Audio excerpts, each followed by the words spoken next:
Hey guys, this is Dr. Hips. I just wanted to touch base.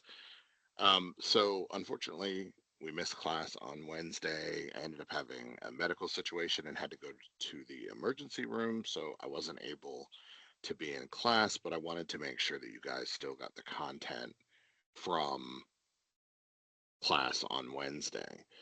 If there's any pauses or anything in the recording, I apologize. I'm still recovering. But I just wanted to make sure you guys had access to that information this week. So, want to talk a little bit about the Constitution. We're not going to focus on the American Revolution. We're going to focus on the Constitution. And we're going to talk about how the Constitution was built. So, we'll talk a little bit about the Articles of Confederation. Then, we'll talk about some key principles of the Constitution and finish up with a look at the Constitution's structure. So, in building a Constitution, we're really talking about the framers setting up a almost unprecedented system of government. Remember, there wasn't any model from which they could build. They were really coming up with this out of almost whole cloth. And so trying to establish this foundation for what the American government would be was really, really challenging. Now, when the framers sat down and wrote the Declaration of Independence in 1776, they laid out some of the goals that they had for this new nation.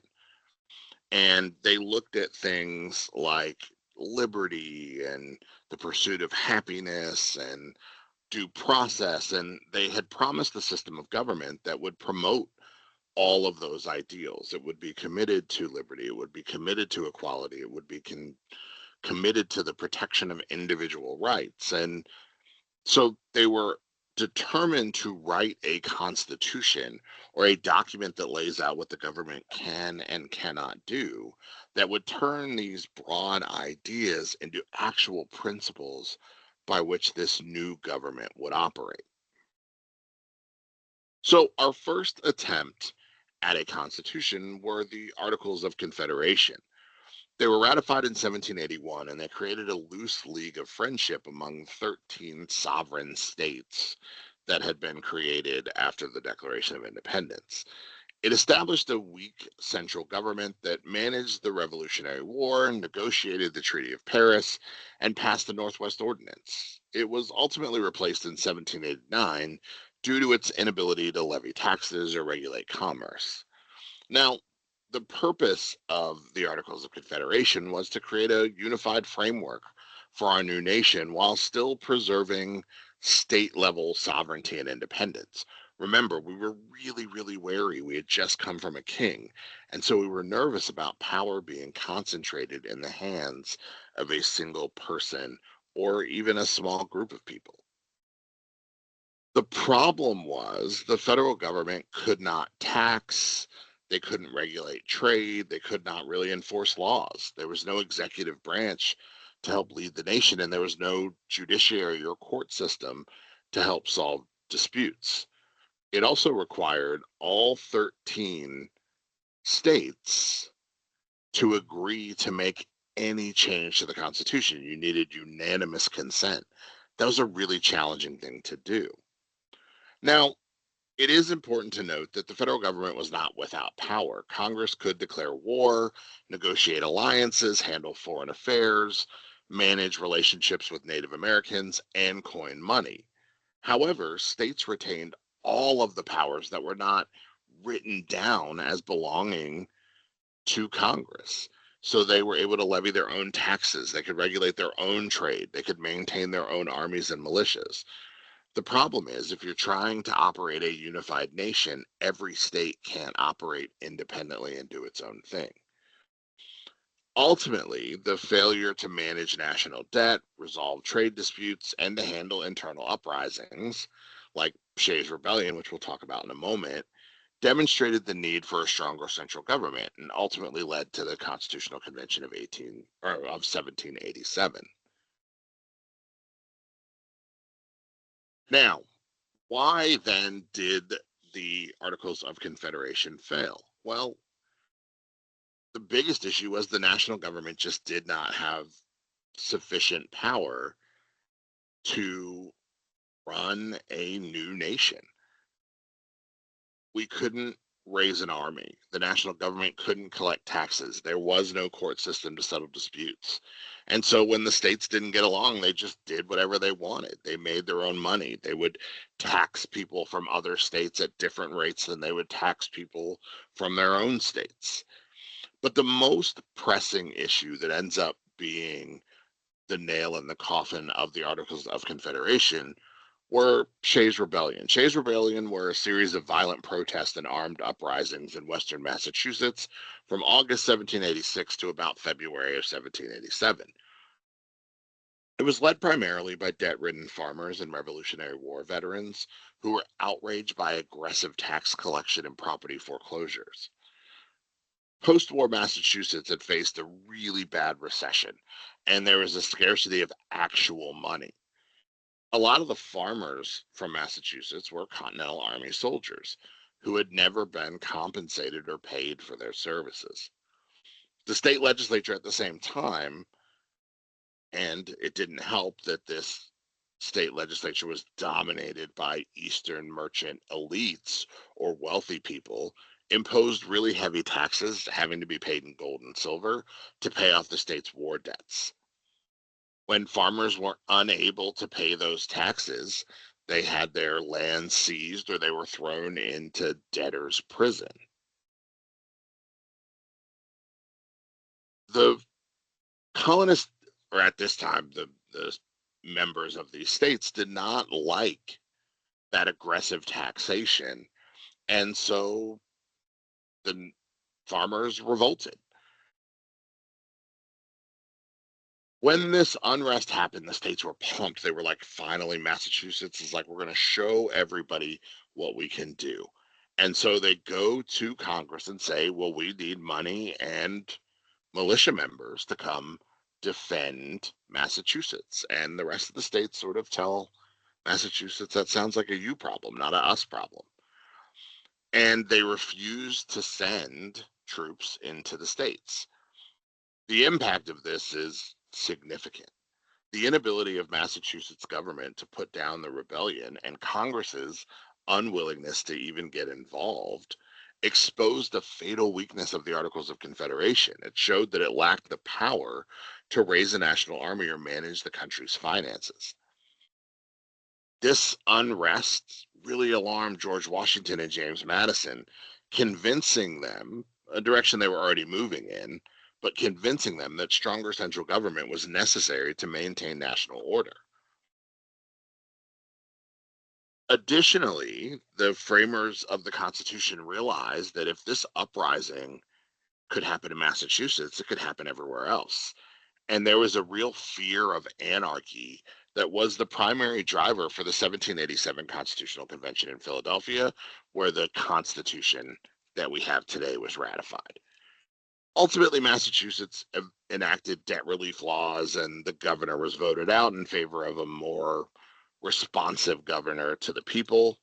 But ultimately, the failures of the Articles of Confederation lead us to the U.S. Constitution that we have today. So, when the framers meet in Philadelphia to draft the modern day Constitution, there are several principles that they are abiding by that undergird the Constitution itself. And so I want to cover a couple of those large principles here in class. So first is limited government. We've mentioned limited government before, but limited government is a political system where legalized restricted power, typically defined by a written constitution, prevents government overreach and protects individual rights, which is really just a fancy way of saying that in limited government, there is a set of constitutional limits placed on the government, things the government is not allowed to do.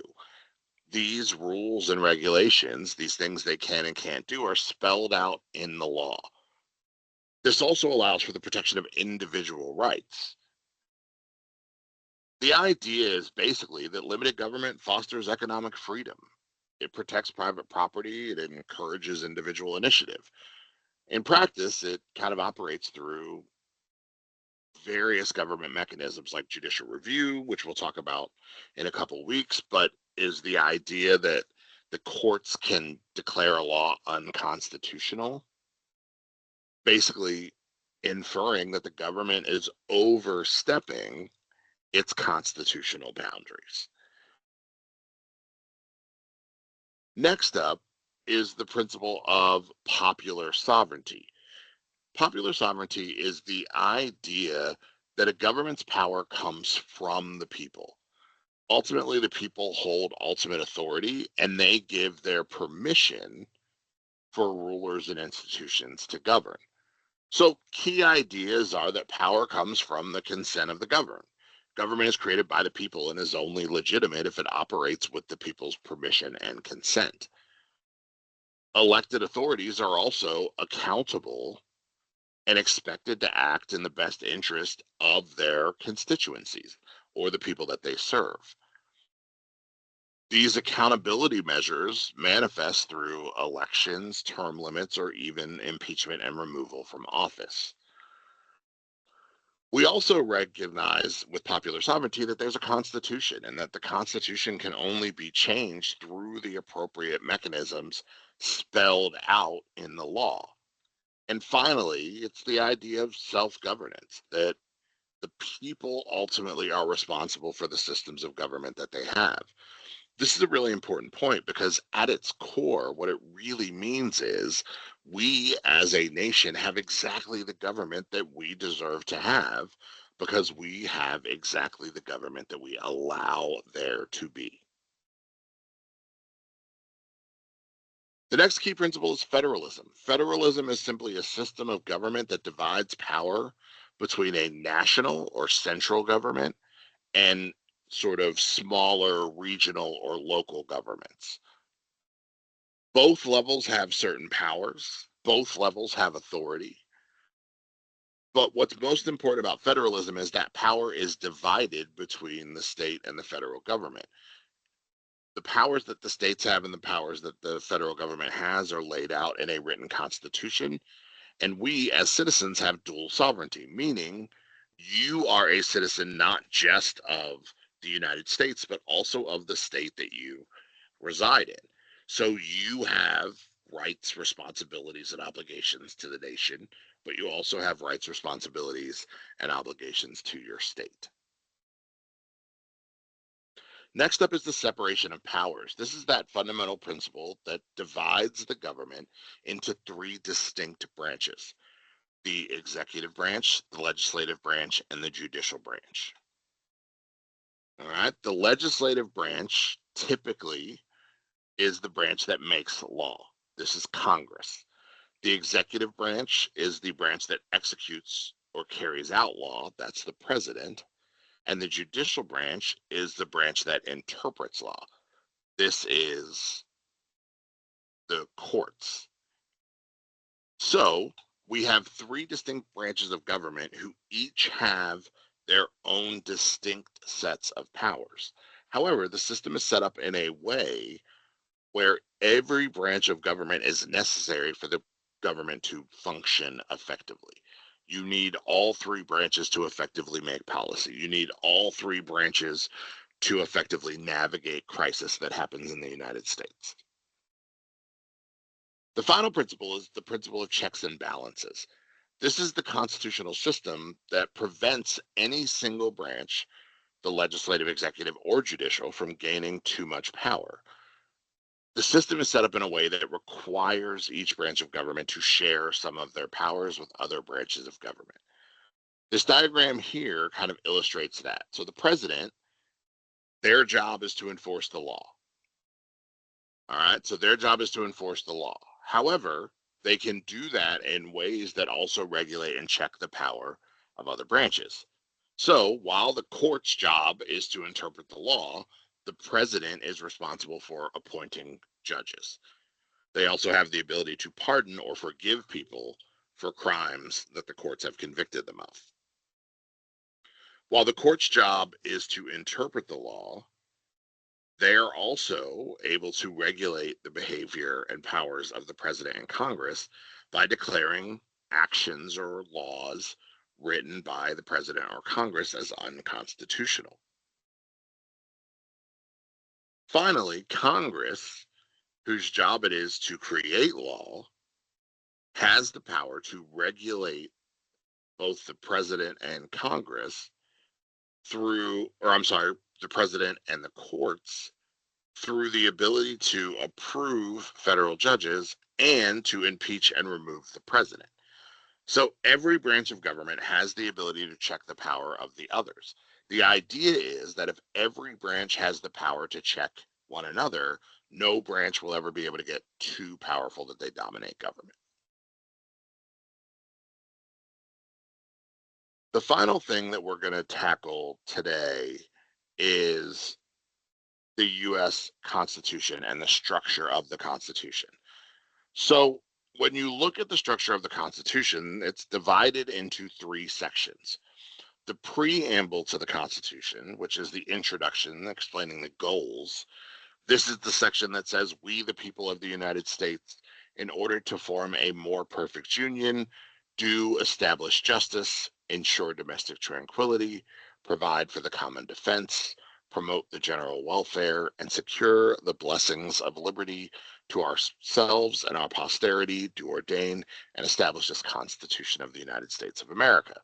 It lays out exactly what it is the government's supposed to do. If you think back to previous PowerPoints, those five things, right? Establishing justice, ensuring domestic tranquility, providing for the common defense, promoting the general welfare, and securing those blessings of liberty, those freedoms for generations that come after us. Next up are the 7 articles, and we'll go over those on the next slide. And then finally are the amendments or the changes that we've made to the Constitution over time. So let's look at those articles. So this table kind of lays out what each section does. I'm just going to give you a real brief, kind of quick and dirty overview of what each of those branches of government does. So first, the legislative branch in Article 1 defines the powers of Congress, including the Senate and House of Representatives, to make laws. Article 2 deals with the executive branch, or outlines the powers of the president, vice president, and the president's cabinet so they can enforce the laws. Article 3 deals with the judicial branch, which establishes the Supreme Court and authorizes lower federal courts to interpret the law. Article 4 deals with the relationships of the states to the federal government. So it talks about how states and the federal government need to interact with each other. It deals with supremacy and the idea of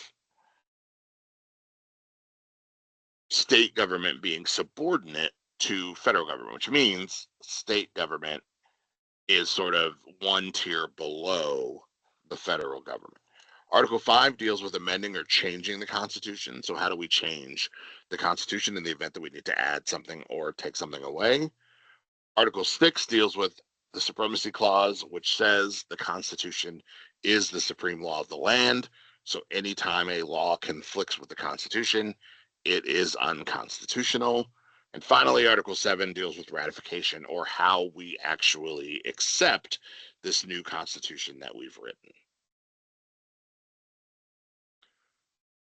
Real quick, I wanted to touch on how we change the Constitution. We can do it in 2 ways. So we can do it through proposal, which can come either by a 2/3 vote of the members of both the US House and the Senate, which means you would need 2/3 of the House and 2/3 of the Senate to agree to propose an amendment. Or you can have a convention called by the states. So if 2/3 of the states request a constitutional convention, you could have a meeting and propose an amendment that way. Once the amendment is proposed, it has to be accepted or ratified. The only way it can be ratified is either with 3/4 of the state legislatures.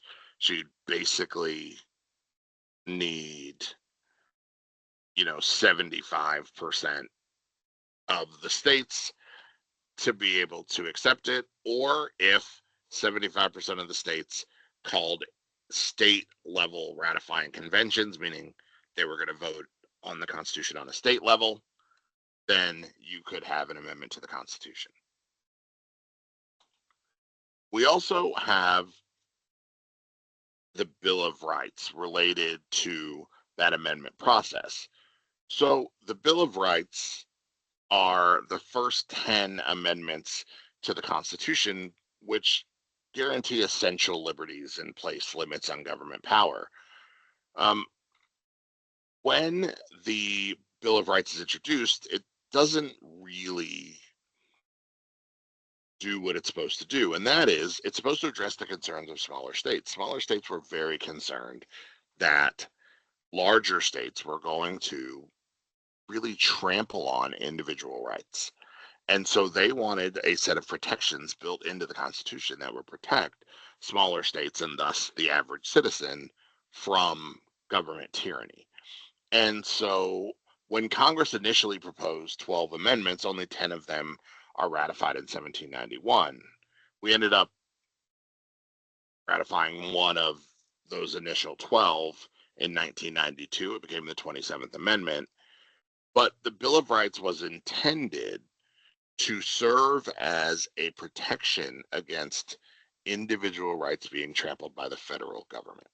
So I know this was a quick overview. Again, I'm still a little bit under the weather, but I wanted to make sure that you guys had that information. We'll touch base on Monday and figure out kind of where we are on the exam, how you guys are feeling about it, and we'll adjust if necessary. So if you have any questions, please feel free to reach out. Also, remember, you have your first menu assignment due by midnight on Sunday. So you want to make sure that you are focused on that. If you have any questions, you can reach out. If not, try your best to stay warm, stay safe, and I'll see you guys on Monday.